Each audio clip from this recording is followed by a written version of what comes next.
Aduna na sab laing aksidente sa kadalanan apan dili tungod sa lisod, agian nga dalan o problema sa makina. Usa ka overloaded nga jeepney ang mitulimbang sa probinsya sa Likuan, Baay, Abra. 5 ka pasahero niini ang nakabsan og kinabuhi samtang siyam ang anaa karon sa ospital.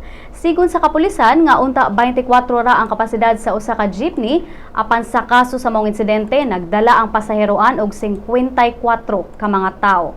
Ang mga nagsakay nagikan sa usa ka meeting sa Pantawid Pamilya sa DSWD dito sa Sitio Baquero, Barangay Nalbuan sa Lizuan, Baay.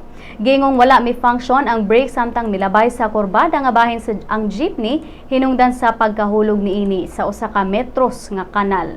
Matud ni Department of Transportation and Communication Regional Director Celina Claver nga sutaon karon sa otoridad ang insidente, ilabi na overloading ang kasagaran hinungdan sa mga aksidente sa maong lugar.